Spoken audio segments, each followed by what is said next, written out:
Le passage d'aujourd'hui est Psaume 31, versets 1 à 6. Lisons ensemble. Ô chef des chantres, Psaume de David. Éternel, je cherche en toi mon refuge, que jamais je ne sois confondu. Délivre-moi dans ta justice. Incline vers moi ton oreille. Hâte-toi de me secourir. Sois pour moi un rocher protecteur, une forteresse, où je trouve mon salut. Car tu es mon rocher, ma forteresse. Et à cause de ton nom, tu me conduiras, tu me dirigeras, tu me feras sortir du filet qu'ils m'ont tendu. Car tu es mon protecteur, je remets mon esprit entre tes mains.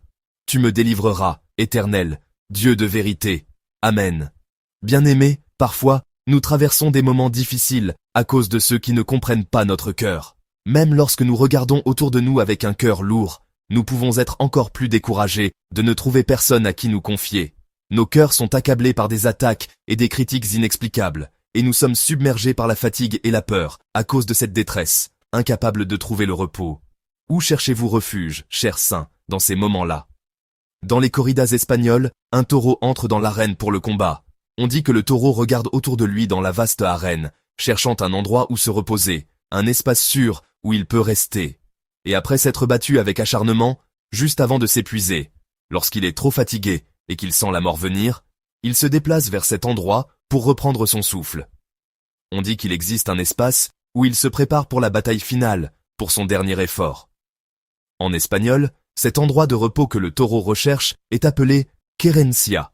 Querencia signifie refuge, asile. Même un animal cherche un refuge dans les moments difficiles, face au danger de mort, alors combien plus un véritable refuge n'est-il pas nécessaire pour une personne? Pour David, il n'y avait qu'une seule querencia. Dans le verset 2 de notre passage d'aujourd'hui, il confesse « Éternel, je cherche en toi mon refuge ». David dit clairement que sa querencia est « Éternel, je cherche en toi mon refuge ».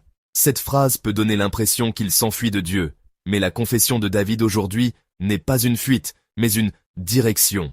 David a reçu la grâce de Dieu dans de nombreuses crises, et il a expérimenté l'aide du Seigneur qui le délivrait à chaque fois.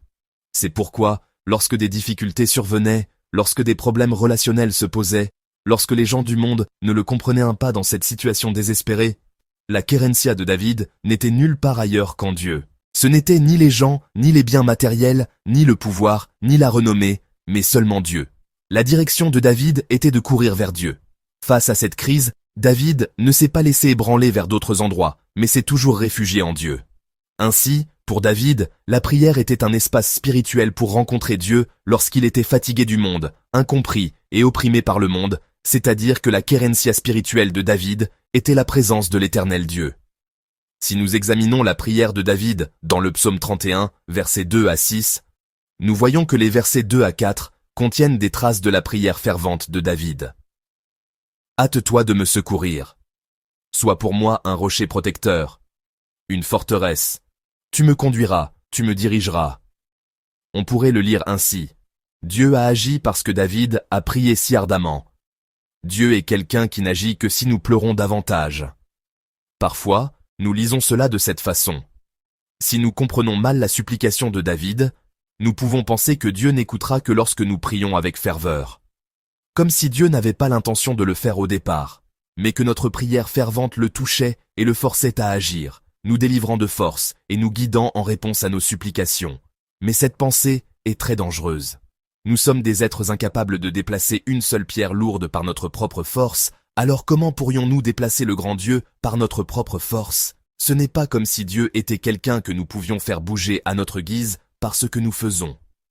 Le fait que notre prière donne l'impression de faire bouger Dieu n'est qu'un aspect de la signification de la prière, et non son rôle essentiel.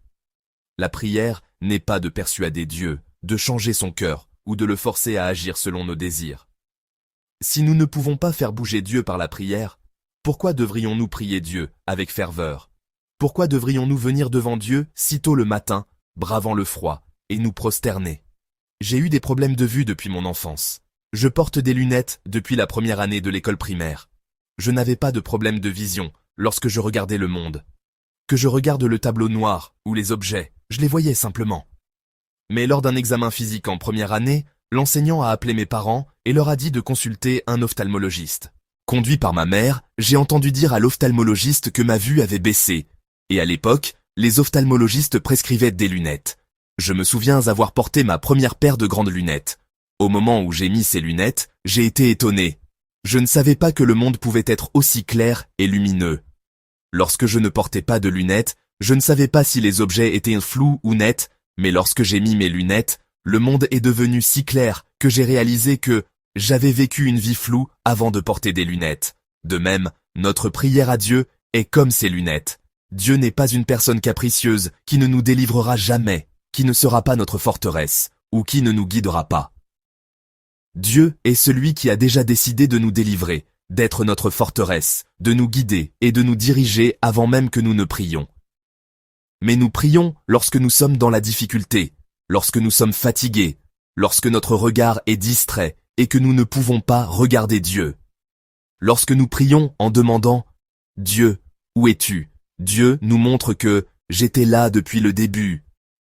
Je préparais un chemin pour vous, j'attendais que vous veniez ici et je vous protège encore de nombreux maux du monde. » La prière n'est pas de changer la volonté de Dieu, mais c'est la force de regarder Dieu qui est toujours là, qui s'approche de moi et qui travaille pour moi. C'est le moment de recentrer notre regard sur Dieu, un regard qui s'était égaré. La prière est le moment où nous nous détournons de Dieu, nous qui avons vécu sans profiter de la grâce de Dieu. En priant avec ferveur, nous nous tournons vers Dieu et nous pouvons enfin confirmer à nouveau la grâce qui nous a été accordée depuis le début. La prière n'est pas un outil pour faire bouger Dieu, mais un outil pour me faire bouger. Lorsque nous prions avec ferveur, nous nous souvenons de la grâce que nous avons oubliée et que nous n'avons pas pu rappeler à cause des difficultés du monde, du Dieu Emmanuel qui a été avec nous, de la grandeur de Dieu. Ce n'est pas la puissance de Dieu qui apparaît soudainement lorsque nous prions, mais lorsque nous prions, Dieu nous rappelle le visage de Dieu qui est puissant et aimant à cet endroit depuis le début. David a vécu une telle expérience dans le psaume 31 d'aujourd'hui. Il était fatigué, las, tombé, et s'était effondré dans le monde, mais lorsqu'il s'est réfugié en Dieu, lorsqu'il a prié Dieu même au moment où il renonçait à tout et s'épuisait, David n'a pas prié pour changer la volonté de Dieu, mais lorsqu'il a prié avec son cœur lourd, espérant et désirant, Dieu a ouvert ses yeux pour qu'il puisse voir Dieu. Nous pouvons comparer son regard dans les versets 3 et 5. Dans le verset 3 de notre passage d'aujourd'hui, il demande « Sois pour moi un rocher protecteur, une forteresse, où je trouve mon salut. » En d'autres termes, il prie avec ferveur « Dieu, sois ma forteresse et mon rocher. » Alors qu'il priait ainsi, il dit avec conviction dans le verset 5 « Car tu es mon protecteur. » Et en allant au verset 6, il dit « Je remets mon esprit entre tes mains. » Ce n'est pas un abandon, c'est un don de soi. Seigneur, je remets ma vie, ma famille entre tes mains, lorsque nous rencontrons vraiment le Dieu de puissance qui est notre refuge et qui nous guide. Comme la Querencia dans l'arène, nous avons tous besoin d'un endroit où cacher nos cœurs, où les déposer et nous relever. Mais beaucoup de gens cherchent mal ce refuge. Alcool, relations, dépendance, jeu, travail, fuite émotionnelle. En fin de compte, ces choses ne laissent que vide et blessure. David dit clairement, « La seule personne qui soit un refuge est Dieu. Je me réfugierai auprès de lui. » Il a fait de Dieu sa Querencia. Bien-aimés, la raison pour laquelle nous prions ce matin n'est pas pour faire bouger Dieu, c'est pour retourner à Dieu en priant. Ce n'est que lorsque nous prions que nous réalisons. Dieu est toujours mon rocher. Dieu a déjà été ma forteresse, et il est celui qui me protège et guide ma vie même maintenant. Alors, j'espère que nous pourrons confesser ainsi. Seigneur, je remets ma vie entre tes mains. Je remets ma vie entre tes mains. Je remets mes enfants entre tes mains. Cette confession n'est pas un abandon. Ce sera une confession de confiance pleine d'assurance. Dirigeons nos cœurs vers Dieu ce matin, réfugions nos âmes en Dieu ce matin, et prions tranquillement ainsi. Seigneur, je me réfugie en toi, sois mon refuge. Écoute quand je prie, illumine mes yeux afin que je puisse découvrir le Dieu de grâce que tu m'as donné jusqu'à présent, et que je puisse vivre une vie de foi où je remets ma vie entre tes mains, par la foi. Je prie pour que vous et moi fassions l'expérience d'une journée de foi bénie, au nom du Seigneur.